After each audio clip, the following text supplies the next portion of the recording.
Oh dear. Oh dear. I've got to recap this, don't I? And I don't remember what happened.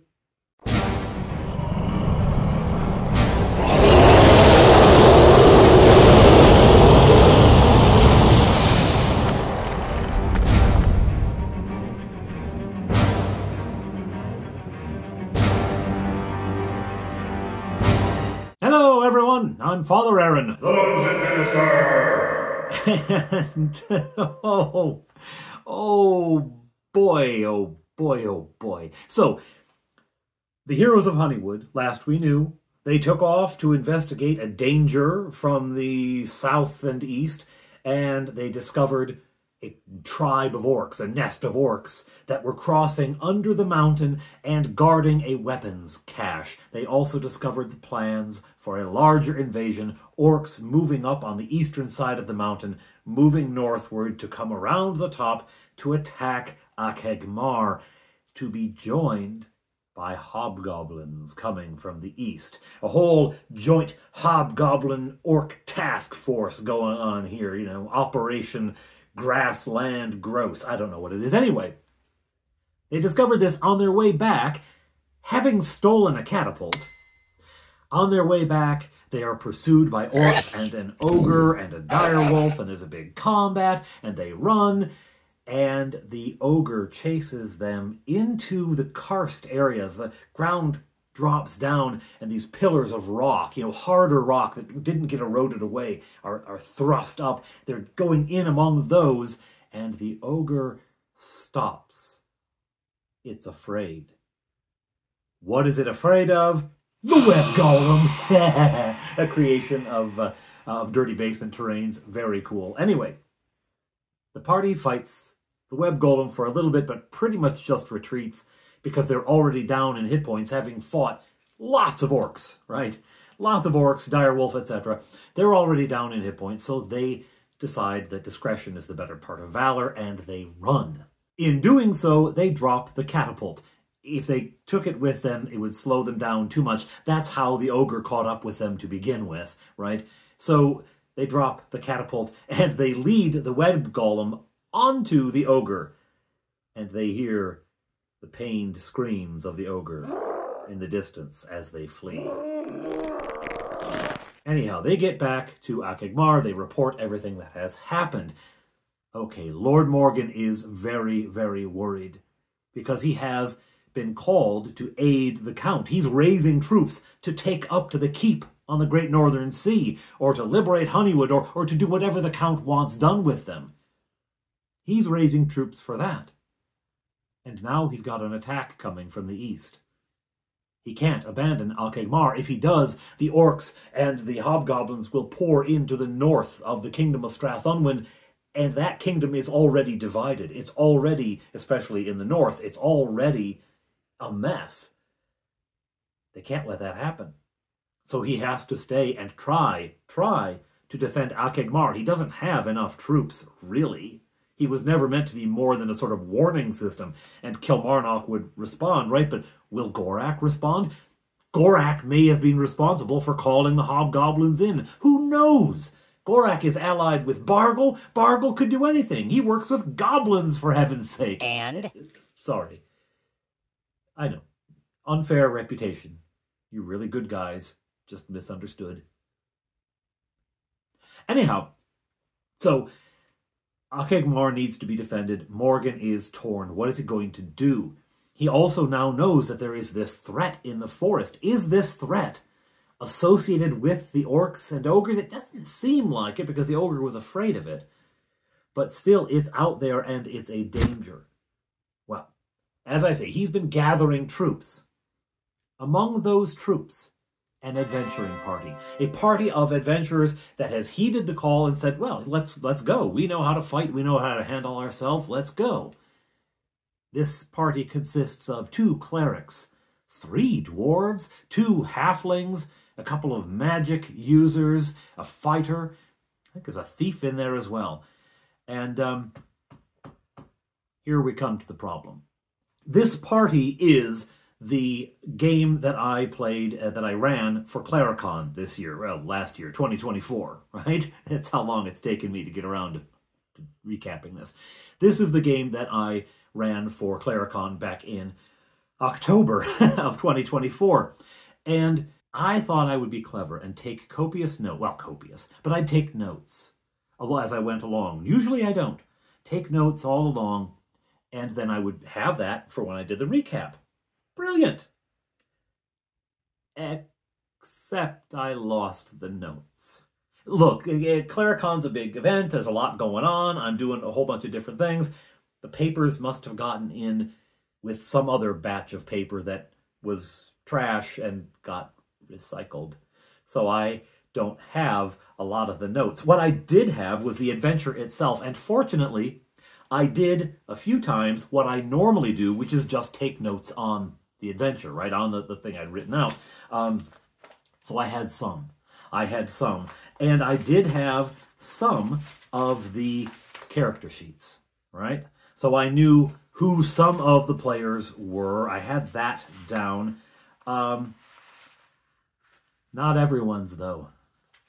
Phil and Kevin from the Red Caps, I don't have their sheets.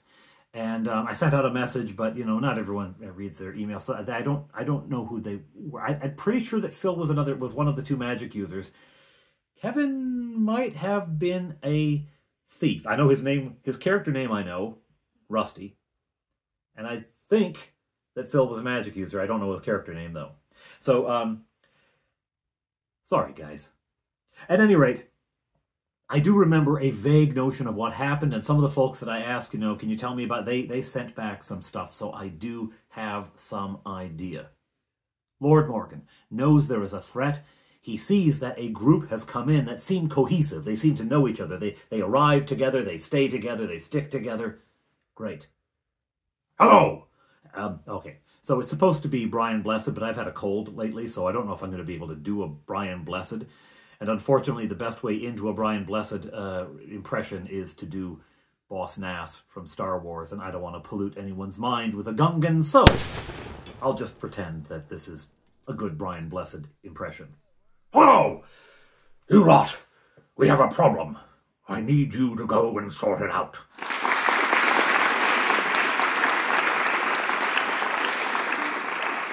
Anyway, Brian Blessed, Lord Morgan, asks the party of 10 if they will go and find out what this horror is, see if they can deal with it. And by the way, says this halfling who shows up, this very loudmouth, hungry halfling, we dropped a catapult, see if you can find it. The party really grabs onto that. They really grab onto that. Okay. Off they go. They are going to travel the same route, and the Heroes of Honeywood, who is the, where the halfling came from, Touchberry, they give the group some notion of where they're heading. Off they go across the grasslands. Now, as they go, I roll a random encounter. Okay, random encounter. What kind of humanoid? All right, then I get clever. I decide I'm going to get clever.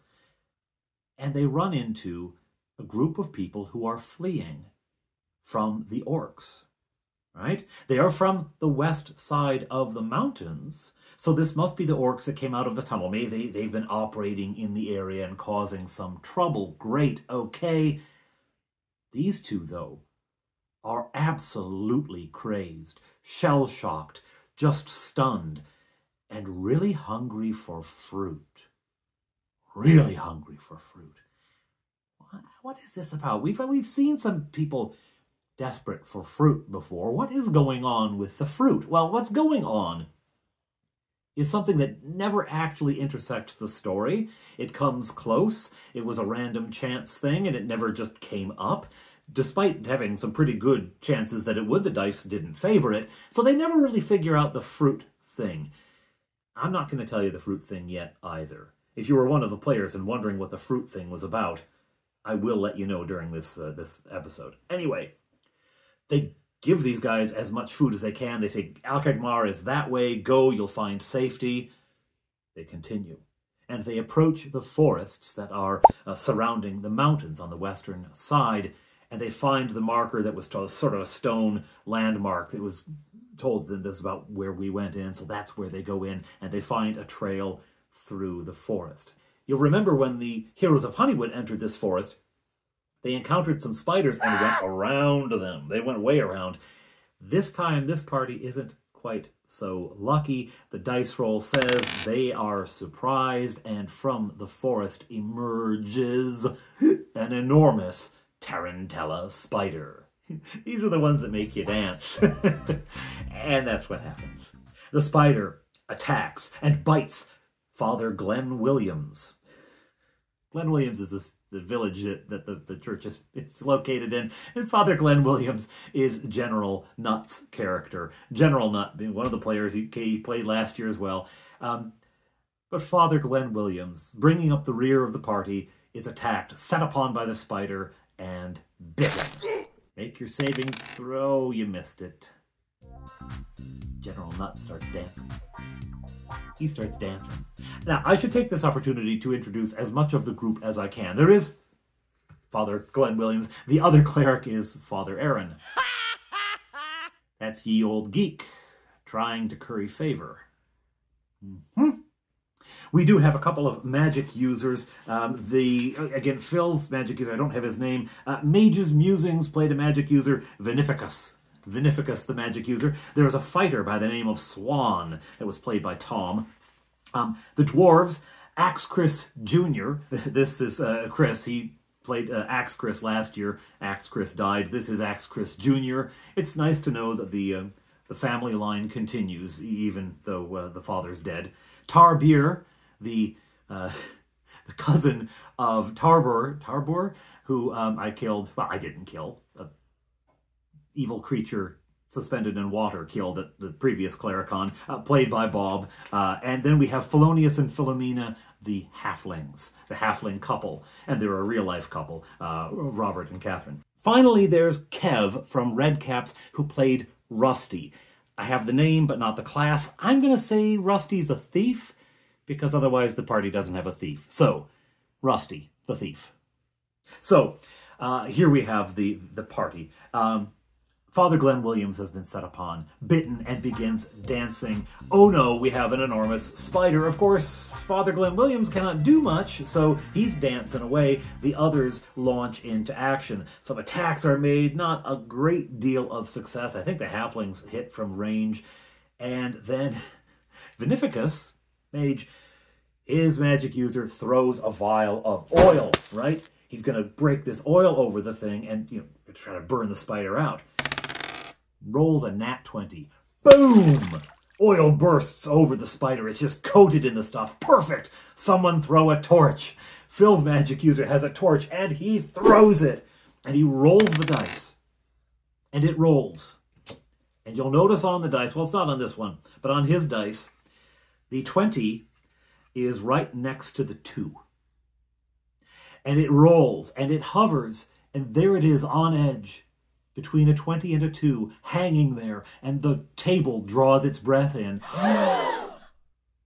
2. The torch goes sailing into the forest, harmlessly, not igniting the spider at all. They do eventually hack the thing down. Swan comes in with his pole arm and whack, really does a number on him, and they do eventually kill that spider. But they take some hits. Father Glenn, in particular, has been taken down quite a ways. So they're injured, they're not in great shape, but they persist, and in they go. They continue on down the trail, and it begins to descend. The ground is lowering. They are entering the karst, the same karst area that the party went into, but from the other side. And this area is more dense. There's more rock. It's more like passages through the rock rather than big open areas. As they get down there, it is very late. The sun is set, and they need to make camp. And they look at the twisting maze of rock passages and say, we shouldn't go in there at night. Not a good idea. Let's camp out here. Great. They find a place. They set up camp. And they set a watch. Right? Like you do. Okay. Vinificus, the magic user, is on watch. And he's there at the fire, looking around, listening for any noises, keeping watch, when he doesn't see something. He smells something. Rolling at him like a fog comes a stench. It's troglodytes. There's a rustling in the forest, and there emerge a number of troglodytes. Wake up, everyone! There are 6 troglodytes, more of them in the forest as archers, but the party doesn't see them, but they're there. They come upon the party. Oh, hello, hello! Someone speaks troglodyte. I can't remember who it was. It may have been Vinificus. At any rate, yes, Vinificus speaks troglodyte. How handy, how handy. So he begins to talk. Hey, hi, guys, what's going on? What are you doing, right? Get out of our territory, you filth! Leave! Oh, hey, no, we're just here doing some work. We're just here looking for some spiders, really. Spiders? You work with the spiders, filthy things? No, we don't work with them. We're trying to kill the spiders. Killing the spiders, huh? Reaction roll. Well, that's very favorable. You're here to kill spiders? Yes, we're here to kill the spiders. Very well. We give you 1 day. You kill spiders, you leave. More than a day, we kill. The troglodytes melt back into the forest. Okay. Everyone has a little trouble getting back to sleep, partly because of the threat, partly because of the stink, but they do. And they say, all right, there's probably no chance at all that they're going to let us wander through here without being watched, so we probably can't get away with anything. All right, though, they've given us a day. We have a day. We'll see what we can do in a day. The morning comes, spells memorized and prayed for, into the karst they go. This is just a maze of passageways. Imagine a dungeon with the lid taken off, right? Because it's exposed to the air. Tall columns of rock. On the tops of some of the columns, there are trees growing. There's actually enough space on the top of some of the larger ones that trees have taken root, and their branches arch over and make tunnels out of the karst. They follow these passageways this way and that, and end up coming into a thick area of growth. The trees are very dense above them. There's a darkness here, almost cave-like, and a thrumming, buzzing sound. Whoa! Whoa. Flies. Giant flies. Now, these flies are seeking food, but you know the way flies are, they're not like, oh, food, go right to it. They're like, oh, and end up there eventually. So what I decide on these giant flies, they're not robber flies, they're just giant house flies. What I decide is that they have a 10% chance of hitting someone every round, right? Every round, there's a 10% chance, and the more people there are, and the further in they go, the more dice I roll, so the chances go up, right?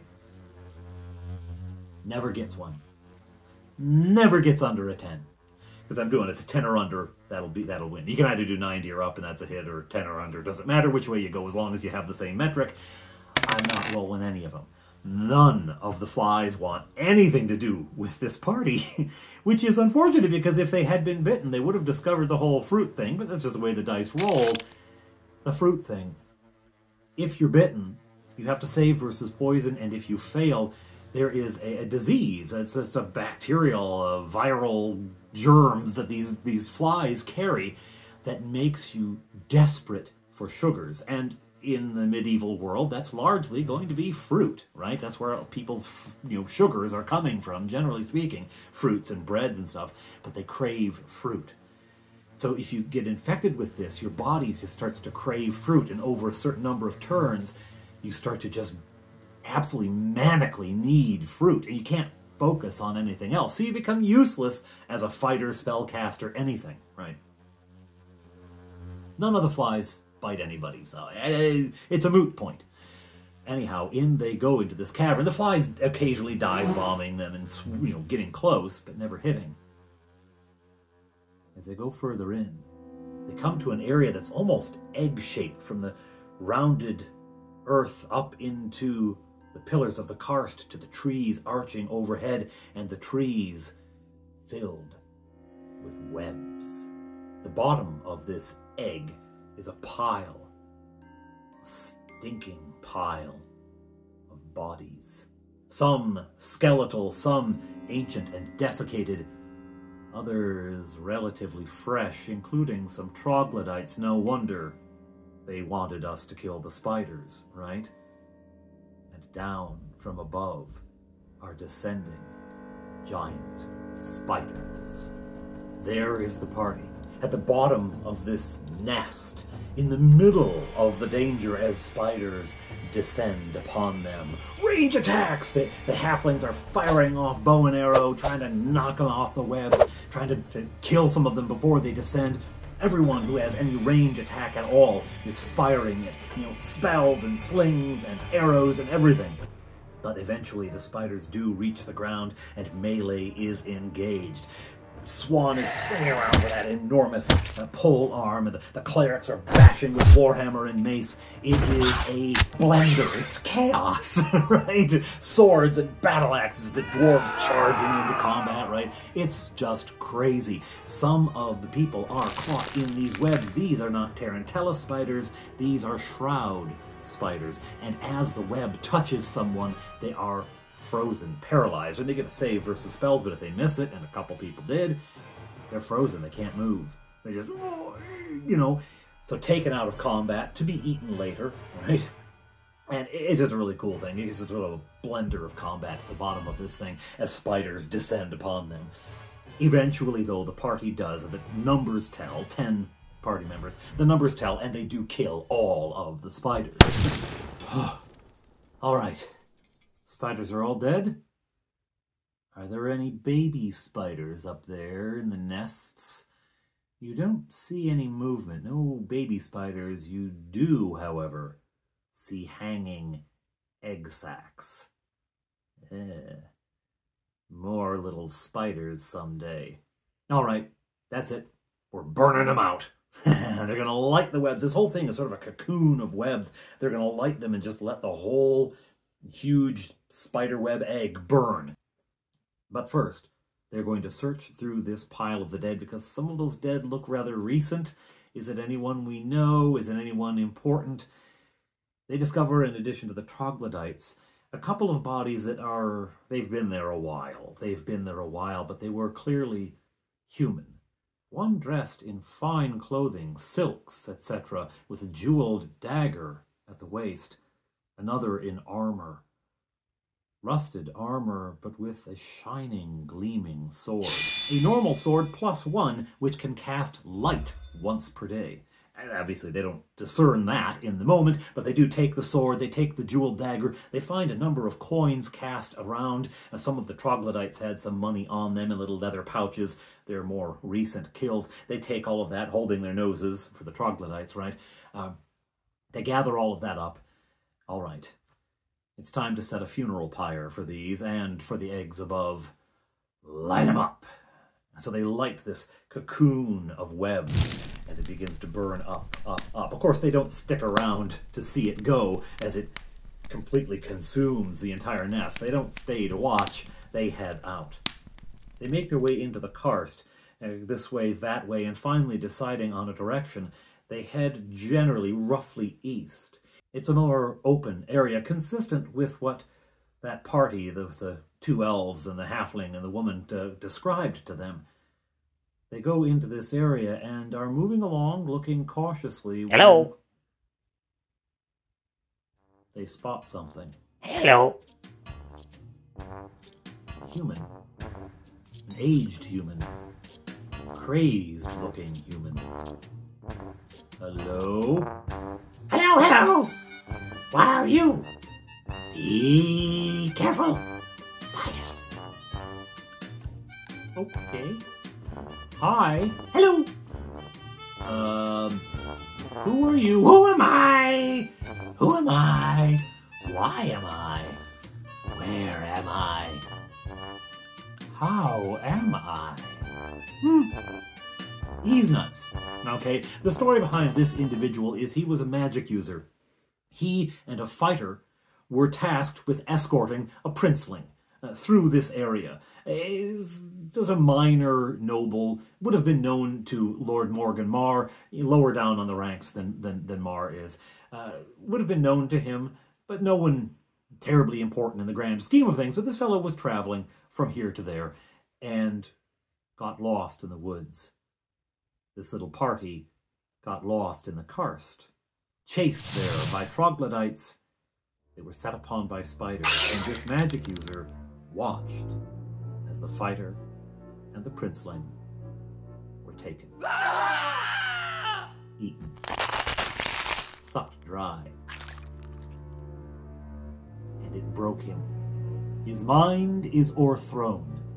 He's a madman, and he is now living in the karst, too afraid to leave. He thinks, he's very sure the troglodytes are still out there somewhere, and he's right, he's not wrong about that. He has made a perch on the top of one of these pillars of rock. There's a little hut at the top of it where he lives. Just a tiny place, just big enough to lay down in. He has a little fire in front of it. And there he lives, largely eating bugs. Bugs. Learn to live like the spider. Live like the spider. Spiders are all powerful. So he's living up there, a bit freaky. He begins to talk to them. They try to get some information out of him. And what he does end up spilling is that there was another group, and they left their wagon. Their wagon in pieces. What kind of pieces? And he retrieves a big old wheel. Pieces, pieces, pieces. Nice pieces. This is my plate. That's the catapult. And suddenly, that note about the catapult comes roaring back. Let's get the catapult. And they take off looking for the thing, and he shows them where it is. And they, okay, it's all in pieces. What are we going to do? You may remember that the Heroes of Honeywook took the pins that hold the thing together. They figured we have to drop this, but we still have the pins. They first took the pins. They were just going to make it harder to assemble. Then they decided to steal the whole thing. So they still have the pins. So the thing can't be put together, and it's missing a couple of parts. Some creature, maybe the web golem, maybe the troglodytes have grabbed pieces of it. In fact, the crazy old magic user has taken some of it to burn for his fuel, right? So it's not all there, but they figure they can cobble it together enough to roll it and get it out of here. So they begin working on that. And so as they do, they set a perimeter of watch, guarding against anything that might come along, and nothing comes along. Okay. Finally, they get it together, and they say, we're going to go home. We're going home with this thing. We've defeated the spiders. Great, we know there's troglodytes here. We can report on what's here. And we'll take this guy back. And Philomena names him Bill. Hello. Bill, the madman, goes home with them. And that's what they do. They head out of the area, and they make a few more random encounter rolls. Nothing comes up. And they escape the karst area and head back through the woods and back to Achahd Mar. They have to camp once. They get just outside of the forest before it gets dark. They camp there again, and eventually they make their way home. Now, I had designed this with more of a big boss in mind, specifically the web golem. And the idea was they're going to fight the web golem, and then at the end, I would, whoever did some really good role playing, I'd choose someone, and they would get to keep the web golem, right?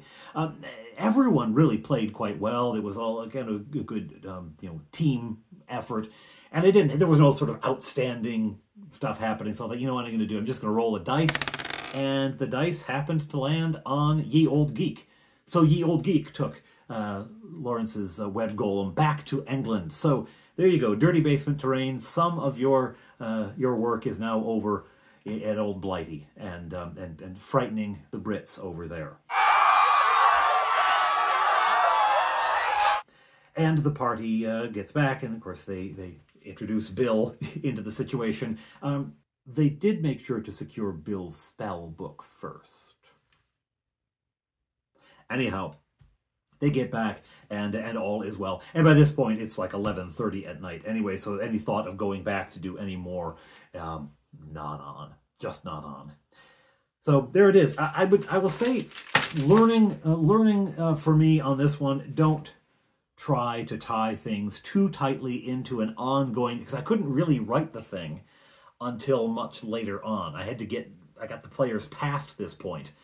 and it was a random dice roll when the Heroes of Honeywood came through. It was a random encounter roll that saw a spider in the forest, right?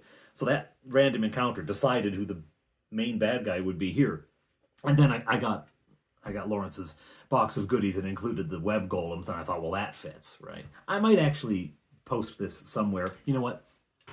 I'll probably put it up for patrons, for the clerics of St. BECMI and the Gary's Gargoyles. I'll post it on Patreon a little later. We got reconnaissance done. Good. Got the catapult back. Good. And now, the Heroes of Honeywood. What are they going to do? They threatened to go back in there and kill that web golem. I don't know if they can. What are they going to do?